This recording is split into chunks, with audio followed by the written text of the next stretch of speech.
आज भी वैक्सीनेशन की शुरुआत हो रही है, किस तरीके से आपने उधर व्यवस्था को देखा है और हेल्थ वर्कर्स हैं इसके लिए कितना बड़ा दिन? मित्रों, आज का दिन पूरे देशवासियों के लिए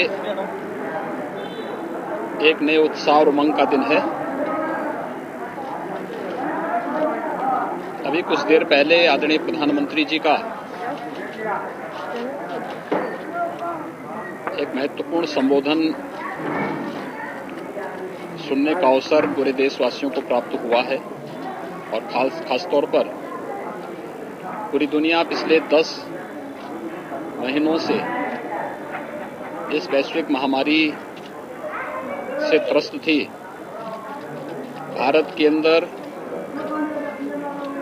कोरोना के खिलाफ देश की इस लड़ाई को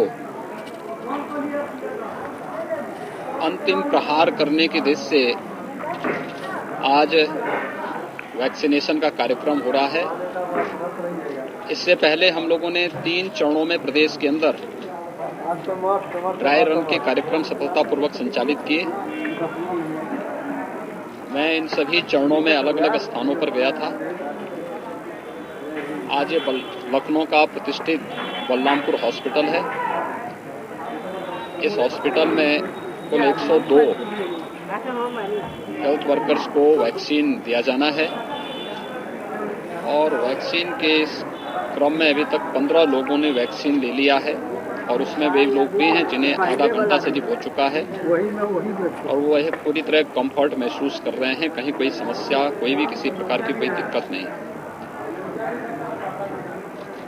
भारत पहला देश है जिसने दुनिया के अंदर एक साथ 2 वैक्सीन लॉन्च की है। प्रधानमंत्री मोदी जी के नेतृत्व में भारत की इस उपलब्धि के लिए मैं प्रधानमंत्री जी का अभिनंदन करता हूं और देश के वैज्ञानिकों को बधाई भी देता हूं। लेकिन इसके साथ ही हमें इस बारे में भी देखना पड़ेगा कि जब देश कोरोना के खिलाफ इस जंग को अंतिम विजय की ओर लेके जा रहा है तो निहित स्वार्थी तत्व जो अफवाह फैलाने का कार्य कर रहे हैं उन सबसे सतर्क रहने की आवश्यकता है। और मैं खासतौर पर मीडिया से जुड़े हुए आप सभी मित्रों से इस बारे में अपील करूंगा कि इस पूरी मुहिम में आपने देखा होगा जो सकारात्मक भूमिका मीडिया की रही, हमारे हेल्थ वर्कर्स की रही, कोरोना वॉरियर्स की रही और समाज के विभिन्न स्वयंसेवी संगठनों, सामाजिक संगठनों ने जिस प्रकार की एक सकारात्मक भूमिका के साथ प्रधानमंत्री मोदी जी के नेतृत्व में इस लड़ाई को लड़ा था, उसी सकारात्मक भूमिका के साथ वैक्सीनेशन के लिए भी भगदड़ या छीना झपटी या किसी प्रकार की अफवाह से बचे बगैर हमें वैक्सीनेशन के कार्यक्रम में एक सकारात्मक भूमिका निभाने और साथ साथ अपनी बारी का इंतजार भी करने की आवश्यकता है। मैं एक बार फिर से मैं यहाँ पे भी उन सभी हेल्थ वर्कर्स को मिलके आया हूँ जिसमें हमारे डीजी हेल्थ भी हैं और डीजी फैमिली वेलफेयर भी है, उन्होंने भी लगाया है। कई हमारे यहाँ के जो डॉक्टर्स हैं उन्होंने लगाया है, स्टाफ नर्स हैं उन्होंने वैक्सीन अभी लिया है और आधे घंटे से बैठ कर के वो लोग इस चीज़ को देख रहे हैं और बहुत सफलतम वैक्सीन है, सस्ती वैक्सीन है, दुनिया की सबसे सस्ती वैक्सीन, लेकिन सबसे सफल वैक्सीन भारत बनाया है। मेड इन इंडिया की इस प्रधानमंत्री मोदी जी के इस संकल्प को आगे बढ़ाने का भी एक बहुत महत्वपूर्ण अभियान है और कोरोना के खिलाफ देश की लड़ाई को विजय की ओर अग्रसर करने का भी एक महत्वपूर्ण अभियान है।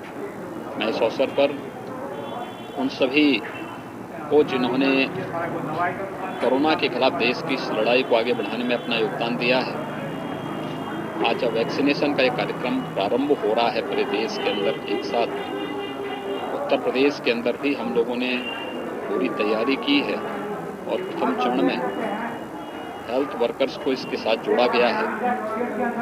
ये जरूरी है कि वैक्सीन लगाने के बाद 28 दिन के बाद दूसरा डोज भी इसका लेना है।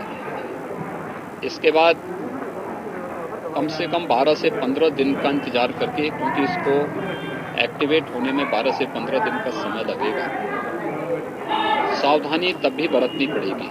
2 गज की दूरी और मास्क जरूरी, ये महत्वपूर्ण होगा और उसका पालन करते हुए निश्चित ही ये वैक्सीन कोरोना चेन के संक्रमण को तोड़ने में और कोरोना से देश की इस लड़ाई को विजयी की ओर अग्रसर करने में बहुत बड़ी भूमिका का निर्वहन करेगा। मैं अपने सभी हेल्थ वर्कर्स को सेकेंड फेज में यह वैक्सीन कोरोना वॉरियर्स को दी जाएगी, जिसमें सभी पुलिसकर्मी, सुरक्षा के जुड़े हुए जवान, राजस्व से जुड़े हुए, home delivery, door step delivery से जुड़े हुए जितने भी हमारे लोग थे, सभी को, सफाई कर्मियों को इसके साथ जोड़ा जाएगा। और इसके बाद तीसरे चरण में 50 साल से ऊपर के नागरिकों को और 50 साल से नीचे के उम्र के उन लोगों को जो विभिन्न प्रकार की बीमारियों से पहले से ग्रसित हैं, उन्हें इसके लिए लेने की प्रक्रिया प्रारंभ हुई है। मेरा विश्वास है कि हर व्यक्ति अपनी बारी का इंतजार करके दुनिया के सबसे बड़े टीकाकरण के अभियान के साथ एक सकारात्मक भूमिका के साथ जुड़ेगा। टीकाकरण अभियान की पूरी सफलता के लिए जिस प्रकार की रणनीति अपनाई गई है, अब उसमें कोई संदेह नहीं होना चाहिए। हर व्यक्ति की सकारात्मक भूमिका और प्रधानमंत्री मोदी जी के नेतृत्व में हम उस सकारात्मक भूमिका के साथ आगे बढ़ेंगे। धन्यवाद जी।